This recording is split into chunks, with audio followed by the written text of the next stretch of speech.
flipping through the newspapers, switching through multiple news channels, exploring different websites and online mediums for relevant news? Keeping up to date with important news is not only time-consuming but also requires meticulous upkeep of notes for thorough revision. With a limited period in hand and abundant resources to study from, do not let current affairs come in the way of your prelims success. Join the PT 365 program by Vision IAS and advance in your preparation for current affairs. Starting on 9th January at 5 p.m., this 20-day course offers comprehensive coverage of 1 year of current affairs in 60 hours. Join for improved knowledge with complete coverage of The Hindu, Indian Express, PIB, Economic Times, Yojana, Economic Survey, etc. Doubt-clearing sessions and mentoring for thorough knowledge. Access to Sandhan personalized test with 25,000 plus questions. Access to live and online classes for flexibility in timing. It's time to devote your energy to smart learning and not running. Enroll today and excel in UPSC prelims with a strong command of current affairs. Hello and welcome to this edition of News Today. Without delay, let's have a look at the headlines first. Israel and Hamas agreed on a Gaza ceasefire and hostage release deal. Indian private space tech company Pixel launched India's first private satellite constellation, Firefly. Prime Minister commissioned 3 frontline naval combatants, INS Surat, INS Nilgiri and INS Vakshir. Ministry of Commerce and Industry marks 9 years of Startup India initiative. McKinsey released report on demographic transition and depopulation. World Economic Forum, in collaboration with Accenture, released the Global Cybersecurity Outlook 2025 report. In a significant development, Israel and Hamas have agreed to a Gaza ceasefire and hostage release deal. This ceasefire agreement comes after 15 months of intense warfare between the two parties. Let's delve into the details. To understand the present situation, we need to go back to October 7, 2023. On this day, Hamas launched an attack on Israel under Operation Al-Aqsa Storm. Notably, this attack coincided with the 50th anniversary of the Yom Kippur War. In response, Israel declared war against Hamas, initiating subsequent military operations in Gaza. Now, moving on to the historical context of this conflict. The roots of the ongoing conflict between Hamas and Israel trace back to the splitting of Palestinian territory and the recognition of Israel as a state by Arab nations. During World War II, a large influx of Jews migrated to Palestine and demanded statehood. This culminated in 1947, when the United Nations proposed splitting Palestine between Arabs and Jews. Jews accepted the plan and declared Israel's independence in 1948, but Arabs rejected it, leading to 4 major wars between Arab nations and Israel. Fast forward to the Yom Kippur or Ramadan War of 1973, the Fourth Arab-Israel War. This war was led by Egypt and Syria against Israel. It ultimately paved the way for the Camp David Accords in 1978. This was a historic moment as it marked the first instance of an Arab country, Egypt, recognizing Israel as a state. In exchange, Israel returned the Sinai Peninsula to Egypt. Another pivotal moment came in 1993 with the Oslo Peace Accords. Under this agreement, the Palestine Liberation Organization, or PLO, formally recognized Israel, and in return, Israel allowed Palestinians limited self-governance in Gaza and the West Bank. However, Hamas, a militant organization that politically controls the Gaza Strip, vehemently opposed these accords and continues to reject Israel's statehood. It's worth noting that the PLO, founded in 1964, holds a non-member state status at the United Nations, representing Palestine.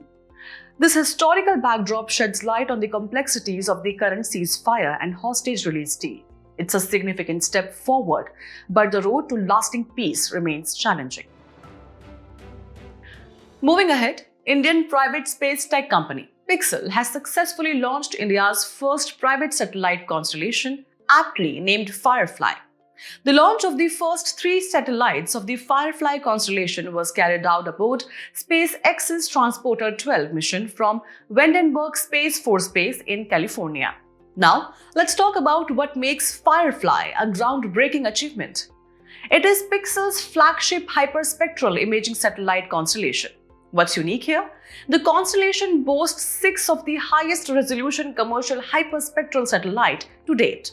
So, what is hyperspectral imaging or HSI?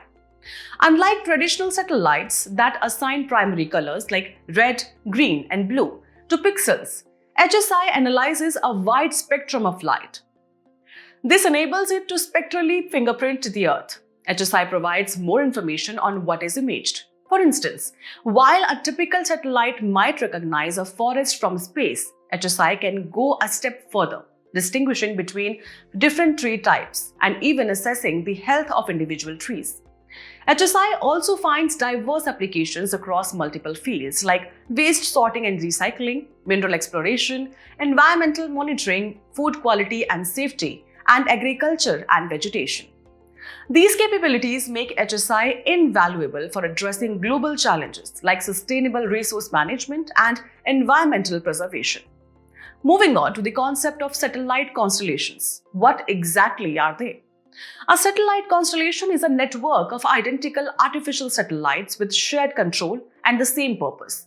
They work as a system, communicating with global ground stations and, in some cases, interconnecting to complement each other's function.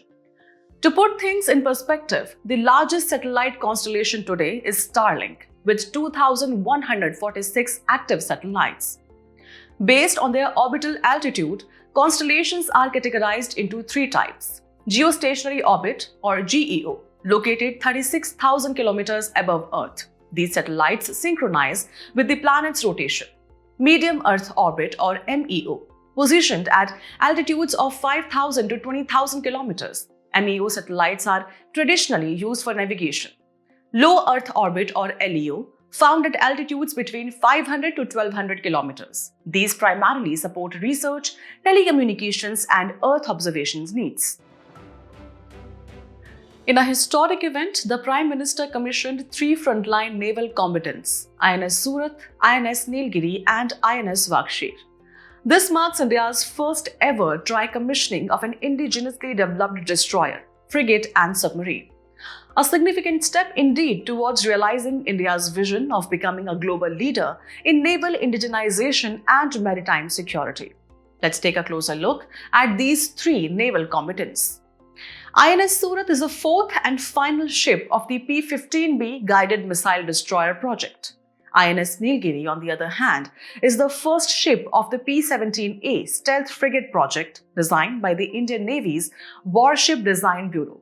Lastly, INS Vakshir, the 6th and final submarine of the P-75 Scorpion project, has been built by Mumbai-based Mazagon Dock Limited. This indigenously constructed submarine belongs to the Calvary class and is based on the French Scorpion class design, representing a significant step forward in India's underwater defense capabilities. Now, moving on to India's naval indigenization efforts. The Indian Navy has been making remarkable strides with comprehensive policies and initiatives. The Maritime Capability Perspective Plan or MCPP aims to build a formidable 200-ship force by 2027, reflecting the Navy's vision of transitioning from a buyer's Navy to a builder's Navy. Complementing this, the Indian Naval Indigenization Plan or INIP 2015-2030 actively encourages domestic industries, including MSMEs, to participate in ship construction, fostering self-reliance and boosting the nation's defense manufacturing capabilities. Under the Make in India initiative, the Navy has expanded its scope impressively. Of the 40 naval vessels inducted over the past decade, 39 have been built in Indian shipyards. Notable examples include INS Vikrant, India's first indigenous aircraft carrier, and nuclear submarines like INS Arihant and INS Arighat. The Indian Navy has also prioritized R&D initiatives. The Underwater Domain Awareness Initiative, including the Samudrayan project, scientific partnerships with Indian Ocean Rim countries, and development of autonomous systems for high-risk environments. such as mine detection. But what makes naval indigenization so important? Let's explore its strategic advantages. Under the Sagar policy, India is positioning itself as the first responder in the Indian Ocean region. Naval indigenization ensures maritime security by protecting territorial waters and guaranteeing freedom of navigation. It also plays a critical role in securing trade routes by safeguarding vital supply lines and sea routes. Additionally, it contributes to employment generation through initiatives like port-led development, exemplified by the Vadhavan Port project. Most importantly, it fosters self-reliance in defense capabilities, strengthening India's sovereignty and reducing dependence on foreign technology. This tri-commissioning ceremony not only underscores India's naval strength, but also highlights a nation's dedication to achieving self-reliance in defense manufacturing. Moving on, the Ministry of Commerce and Industry is celebrating 9 years of the Startup India initiative, a flagship program launched in 2016 by the Department for Promotion of Industry and Internal Trade, or DPIIT. Let's take a closer look at the key features of Startup India initiative. This initiative was launched with the objective to catalyze startup culture and build a strong and inclusive ecosystem for innovation and entrepreneurship in India. The core features include simplifying compliance through ease of doing business, offering self-certification and single-window clearances. Additionally, startups benefit from tax exemptions for 3 consecutive financial years. To address funding needs, a 10,000 crore rupees Fund of Funds for Startups, or FFS, has been established to support early-stage funding. The initiative also includes sector-specific policies for areas like biotechnology, agriculture, and renewable energy. To further bolster the ecosystem, several flagship schemes have been introduced. The Startup India Seed Fund scheme supports startups in proof of concept, prototype development, and commercialization over a 4-year period. The Credit Guarantee Scheme for Startups provides credit guarantees for loans to eligible startups, while the Fund of Funds for Startups scheme enhances access to domestic capital for Indian startups. In terms of achievements, India has seen a remarkable increase in the number of DPIIT recognized startups, growing from just 500 in 2016 to 1.6 lakh in 2025. Today, India boasts the third largest startup ecosystem in the world, with over 100 unicorns contributing to the success. Additionally, the initiative has generated over 16.6 lakh direct jobs as of October 31, 2024, and empowered women entrepreneurs with 73,151 recognized startups having at least one women director. Complementing these efforts, several other initiatives have been introduced. The Bharat Startup Knowledge Access Registry, or Bhaskar platform, launched in 2024, connects entrepreneurs, investors, mentors, policymakers, and other startup ecosystem players on a single platform. The MARG mentorship platform facilitates intelligent matchmaking between mentors and startups, while the Startup India Hub portal serves as a comprehensive digital platform for stakeholders in the entrepreneurial ecosystem. To strengthen regional startup ecosystems and capacity building workshops, the State Startup Ranking Framework has been implemented. And as we celebrate 9 years of this transformative initiative, it is clear that Startup India has not only catalyzed innovation, but has also played a pivotal role in driving economic growth, employment, and inclusivity across the nation. McKinsey has released an insightful report on demographic transition and depopulation, titled Dependency and Depopulation: Confronting the Consequences of a New Demographic Reality.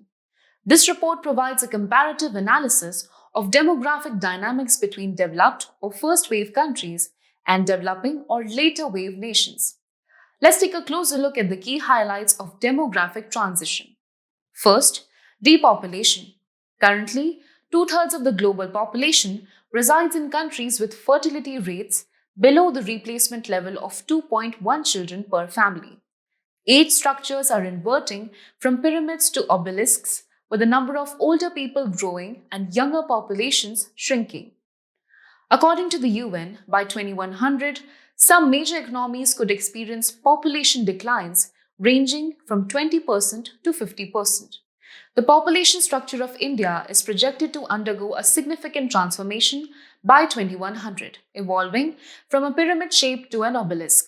In 1960, the population pyramid showcased a broad base, indicating a large number of young people.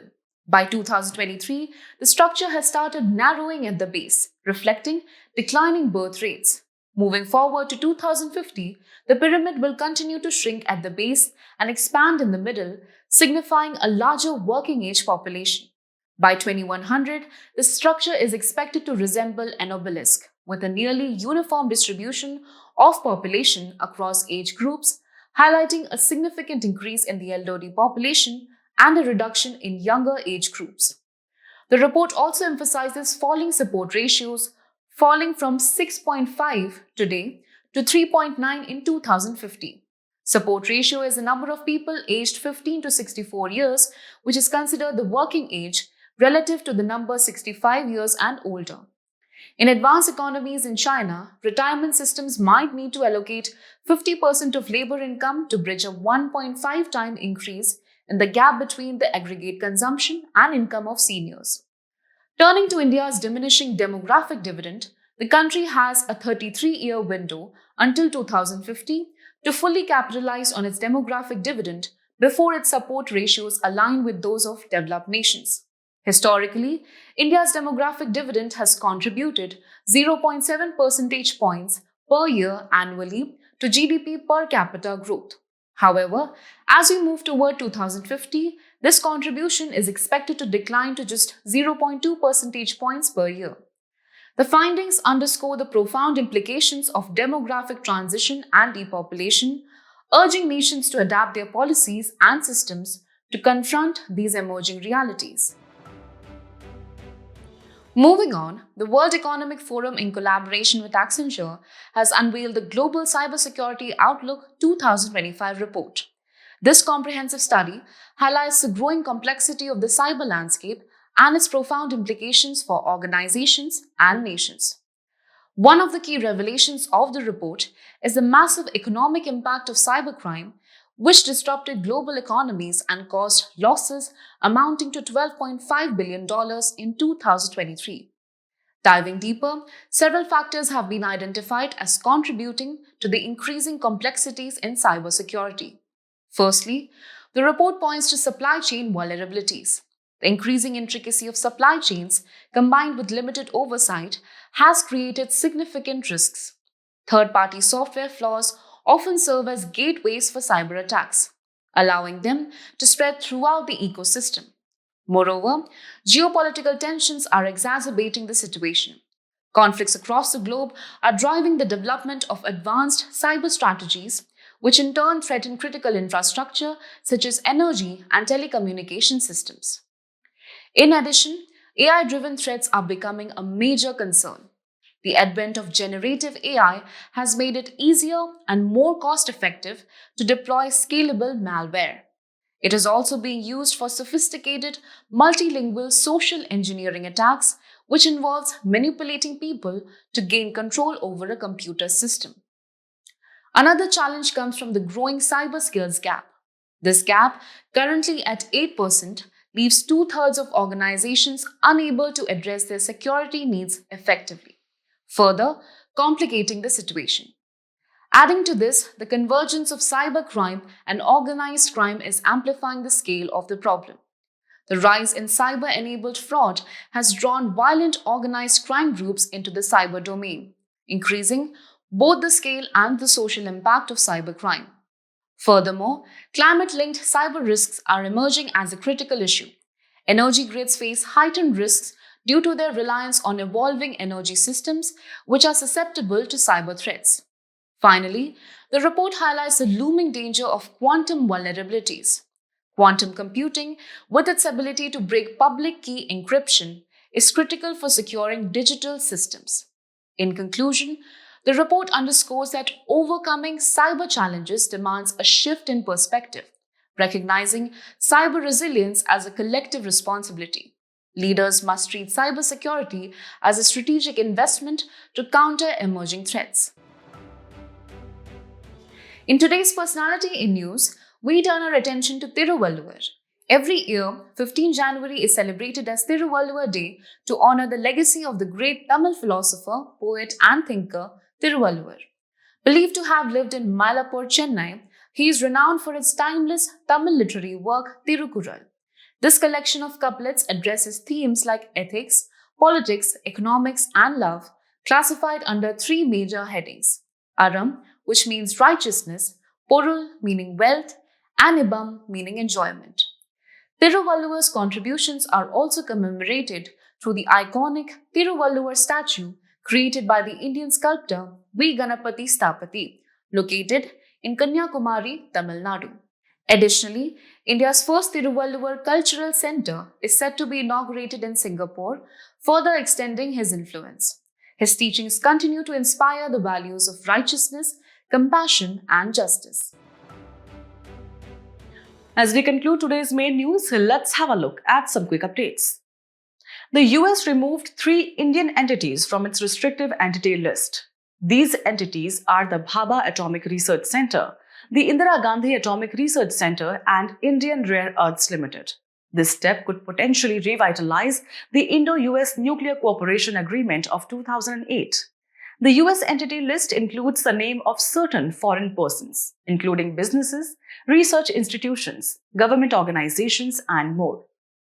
The Ministry of Defense has launched the Bharat Ranbhumi Darshan website and app as part of its battlefield tourism plan. It will serve as a one-stop destination for information and clearances for battlefield visits, featuring virtual tours and historical narratives. The Indian Army, in conjunction with the Ministry of Tourism, has shortlisted several other border sites that have witnessed military action in the past. The Government of India has designated areas around Shikari Devi Wildlife Sanctuary as eco-sensitive zones. The Shikari Devi Wildlife Sanctuary is located in the middle altitudinal range of Himalayas in Mandi district, Himachal Pradesh. It is named after the goddess Shikari Devi, to whom a temple is dedicated within the sanctuary. A melanistic Royal Bengal tiger was poached in the Simlipal Tiger Reserve, Odisha. Simlipal Tiger Reserve harbors the only population of melanistic tigers in the world. These melanistic Royal Bengal tigers, also known as black tigers, are not a separate subspecies. They have more black pigmentation or thicker stripes on their bodies due to a single mutation in the gene transmembrane aminopeptidase Q. The African Union Extraordinary Summit on the Post-Malabo Comprehensive Africa Agriculture Development Programme, or CAADP, adopted the 10-year CAADP Strategy and Action Plan, along with the Kampala CAADP Declaration on Building Resilient and Sustainable Agri-Food Systems in Africa. The Kampala Declaration is the successor to the Malabo Declaration on Accelerated Agricultural Growth and Transformation for Shared Prosperity and Improved Livelihoods, which was adopted in 2014. Endocrinologists from the Diabetes Foundation India have updated India's obesity guidelines after 15 years, replacing overweight with obesity grades 1 and 2. The 2009 guidelines were based solely on BMI criteria. BMI is a statistical index used to determine a person's healthy weight range for their height. It is calculated by taking a person's weight and dividing it by their height. SpaceX's Falcon 9 launched US-based Firefly Aerospace's Blue Ghost Mission 1 and Japan-based iSpace's Resilience lunar lander. The Blue Ghost mission will deliver 10 SNT instruments to the lunar surface as part of NASA's Commercial Lunar Payload Services initiative. It will conduct several first-of-its-kind demonstrations, including testing regolith, sample collection, global navigation satellite system abilities, radiation-tolerant computing, and lunar dust mitigation. 4G and 5G services have been deployed to Siachen Glacier.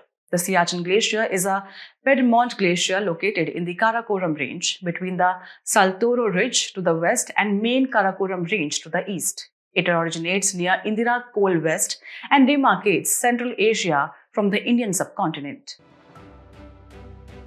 Before we sign off, let's challenge your understanding in today's installment of Test Your Learning.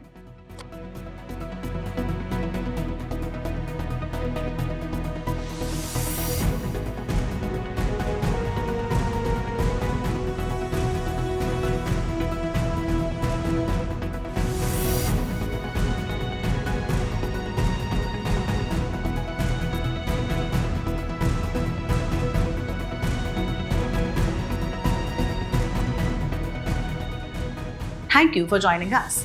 We hope you found this episode of News Today engaging. For the solutions to the quiz and to access the PDF version of News Today, remember to visit the provided links in the description below.